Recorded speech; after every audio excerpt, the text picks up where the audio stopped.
Olá, tudo bem? Bem-vindo ao canal Viver de Renda. Se inscreva no canal, deixe seu like e compartilhe com os amigos. Nos acompanhe também no Instagram Viver de Renda Canal. Muito bem, esse vídeo nós estamos gravando para repercutir a notícia do fato relevante que a própria Oi divulgou esses últimos dias, né?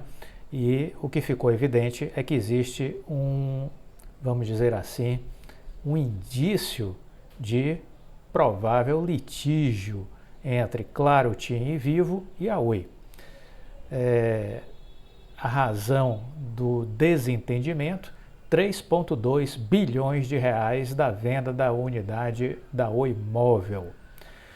O que nós sabemos até aqui é o que foi dito pela própria Oi, né, no seu fato relevante, mas tem sido repercutido em diversos canais de notícias, né, começando pela Teletime. Venda da Oi Móvel para Claro, TIM e Vivo já foi concluída, mas uma significativa parcela do valor pago está sendo motivo de uma briga entre as operadoras. Por enquanto ainda não há briga, por enquanto há desentendimento, né? A Oi entende uma coisa e as operadoras estão entendendo outra. Pode sim resultar em um litígio, uma desavença judicial. O trio de empresas que afirma que o montante pós-fechamento do negócio da venda da Oi Móvel deverá sofrer um desconto da ordem de 3,2 bilhões. Há uma parcela retida, 1,5 bi, e o restante deveria ser, portanto, 1,7 bi deveria ser devolvido pela Oi na proporcionalidade das parcelas equivalentes a Claro, TIM e Vivo. Elas deveriam ser ressarcidas por isso. O fato, obviamente, é surpreendente. Quem poderia esperar por isso? Só Deus, né? Quem poderia esperar por isso? Só Deus. Então, ninguém esperava essa notícia que veio essa semana.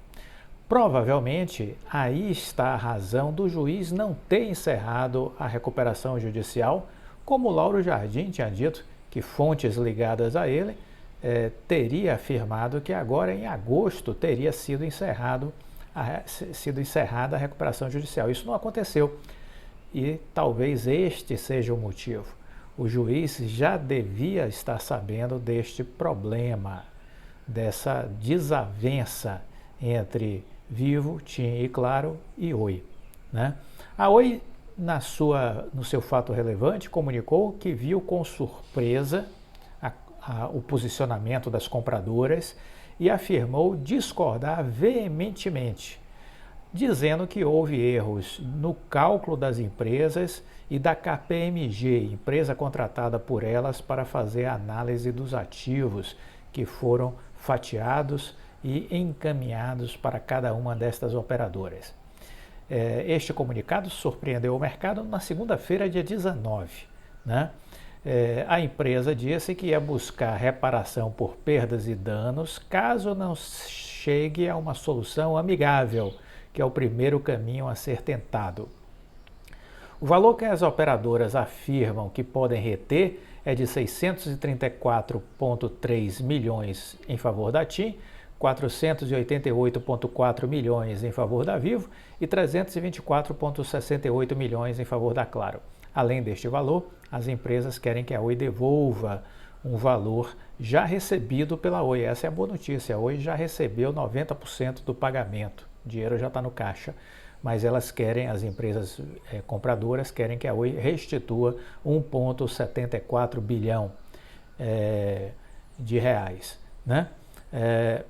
Lembrando que o valor de 100% da transação equivale a um montante da ordem de 16,5 bilhões. Conforme o comunicado da própria Oi, ela disse que discorda veementemente do valor do ajuste pós-fechamento. A companhia disse que o cálculo que elas adotaram apresenta erros procedimentais e técnicos, que houve equívocos na metodologia, nos critérios, nas premissas e nas abordagens adotadas pelas compradoras e pelo assessor econômico KPMG. Além disso, a notificação das compradoras não observou os termos e condições dos documentos da operação, não apresentando documentos e informações obrigatórias para notificação de ajustes pós-fechamento. Por conta dessas justificativas, a Oi diz que adotará as medidas cabíveis e, consequentemente, a reparação de perdas e danos eventualmente causados. Essa discordância está sendo apresentada dentro do prazo de 30 dias úteis, contadas após a notificação do ajuste de fechamento, detalhando as razões da contestação aos itens, valores e cálculos. É neste prazo que a Oi afirma que poderia buscar com a Claro, TIM e Vivo uma solução de boa-fé para as divergências.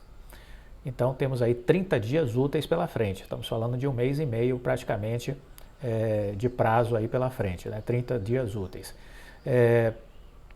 Se nesse período de cerca aí de 1 mês e meio se passar, né, e não houver nenhum consenso entre as quatro empresas, as 3 compradoras e a Oi, que é a vendedora, então será necessário a contratação, conforme o contrato prevê, de uma auditoria independente, que será contratada pelas compradoras, mas precisa ser uma empresa que a Oi concorde, e ela terá, então, 30 dias para entregar um relatório final de avaliação de todos os ativos, de todos os números. E aí, este valor poderá ser aceito ou não pelas partes. Então já vamos aí para mais 30 dias, 1 mês e meio, mais 30 dias. Vamos para quase 3 meses de atraso nessa novela. Virou uma novela, né? Virou uma novela. Capítulos e mais capítulos, muitas emoções. Mas é isso é Brasil, né, gente? Isso é Brasil, então a gente vai desse jeito mesmo, né? Tem algo a ser feito? Você é investidor da Oi, investiu numa empresa em recuperação judicial. Poderia ter escolhido qualquer outra empresa para investir, mas investiu numa empresa em recuperação judicial. É preciso ter a paciência, porque a empresa só vai andar quando sair da recuperação judicial. Mas eu não sabia que era assim. Deveria ter estudado para tomar sua decisão só depois de estudar. Isso é o que a gente defende aqui no canal. Invista no que você conhece. Se você não sabe o que é uma recuperação judicial, se você não sabe de toda uma problemática que existe numa recuperação judicial, não pode investir numa empresa em RJ. Aliás, o tempo inteiro aqui no canal eu sempre disse que empresas em RJ merecem toda a atenção e todo o cuidado, porque a grande maioria, 82%, 84% delas quebram, não saem da recuperação judicial. O número que consegue sair é ínfimo, 16%, 18% mais ou menos. Então, isso são dados estatísticos já apresentados aqui ao longo desses 2 anos aí do canal Viver de Renda, né? Pode comentar aqui se você nunca ouviu eu falando a respeito disso. Por outro lado, você investe no que você conhece. Então, na hora que a gente começa a investir e acha que a Oi é uma boa empresa, porque ela vai dar a volta por cima, a gente está falando de todo um planejamento estratégico, está falando de toda a execução desse planejamento estratégico, do reposicionamento da empresa e do comportamento e das palavras e dos compromissos assumidos pela direção da empresa, que até aqui merece a nossa credibilidade. Até aqui merece a nossa credibilidade. Por conta desse problema, perdeu a credibilidade? Não. Eu acho que esses problemas acontecem, esses desajustes acontecem, e ele estará lá, o presidente, o Rodrigo Abreu, lutando pelos interesses da companhia e dos acionistas. É assim que eu entendo. Se eu não tiver mais esse entendimento, eu vou dizer a vocês, olha, eu não mais confio no presidente da empresa e vendi minhas ações. É assim que eu vou agir, óbvio, né? Mas até aqui segue o jogo, segue o fluxo, né? Então, a Oi declarou isso, que vai apresentar uma resposta com os fundamentos, disse que se não houver esse entendimento de bom termo entre as partes, deve ser contratada uma empresa de auditoria, e aí essa empresa de auditoria definir o que é que ela entende que é o correto, né?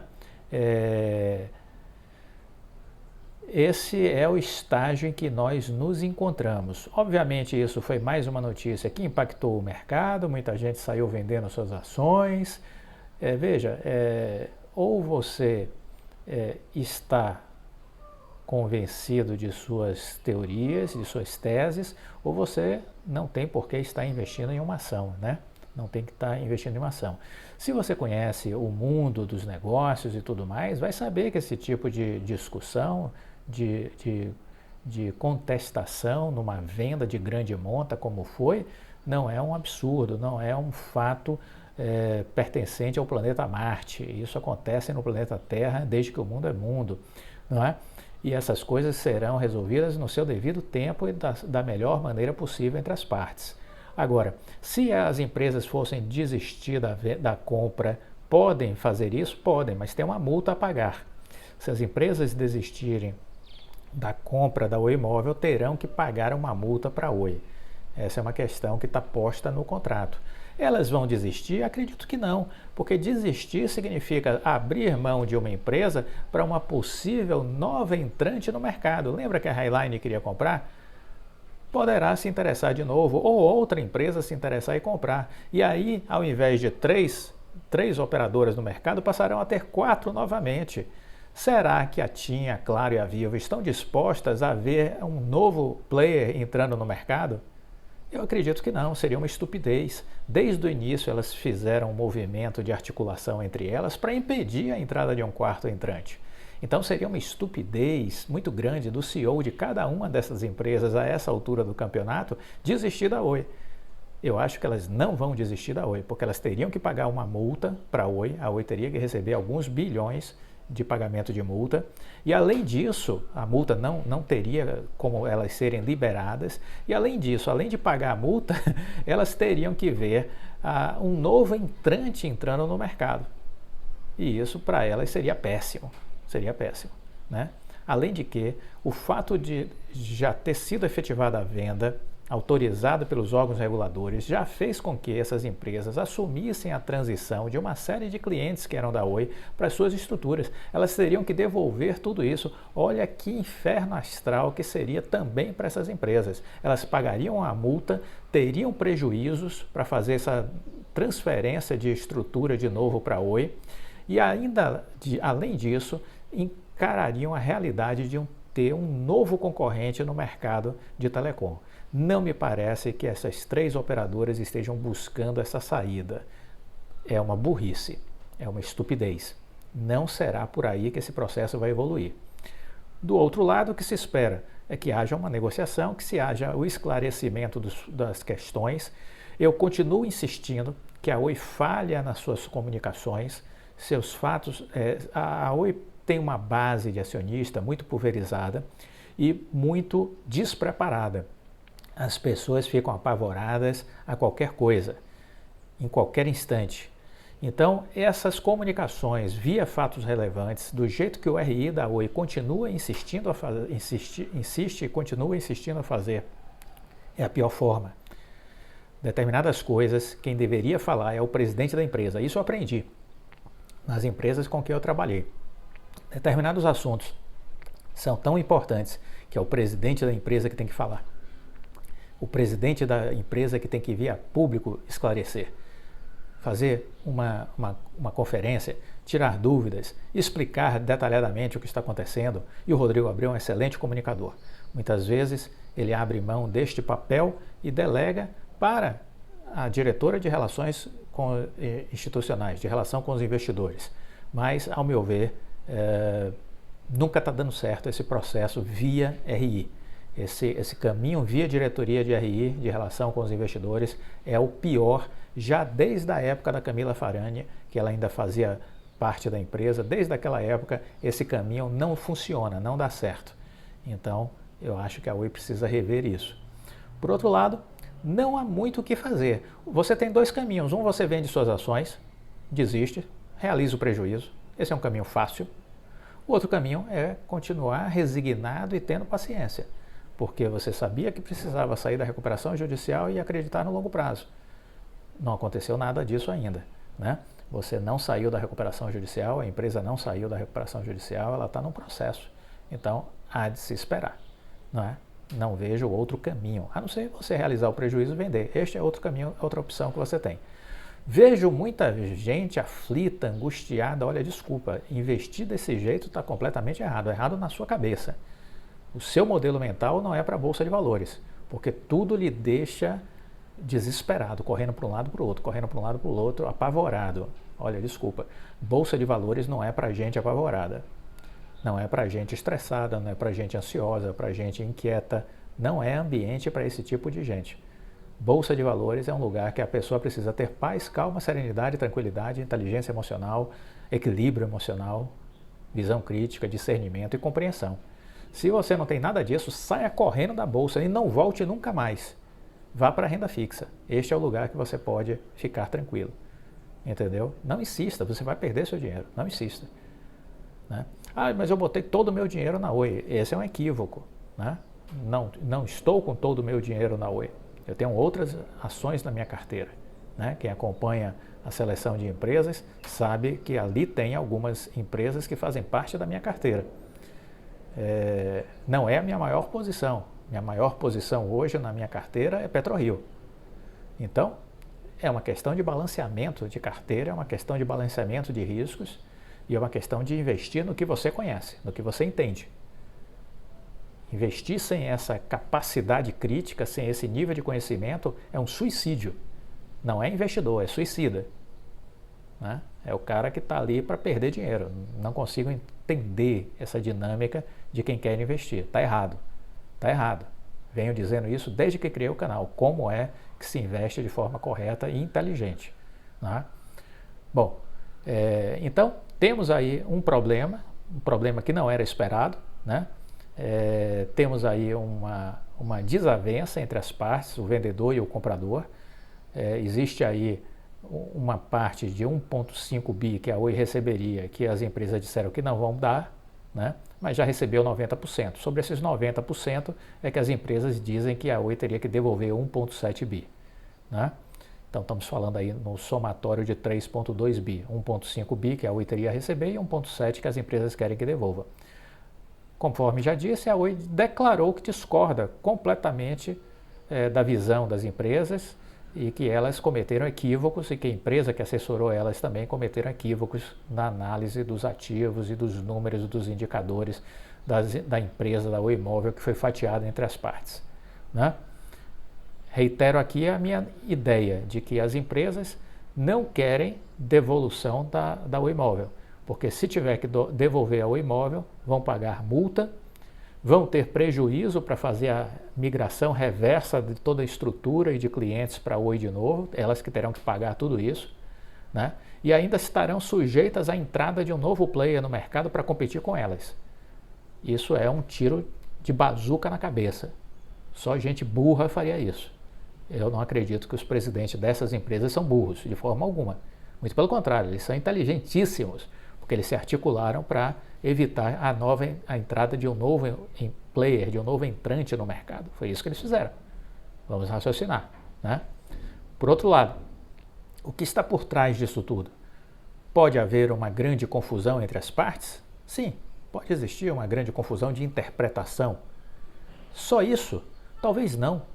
Talvez haja também aí uma guerra de bastidores que a gente não está sacando no primeiro momento. Uma guerra de bastidores. Que guerra é essa, Clóvis? Eles estão brigando pelo mercado brasileiro de fibra ótica.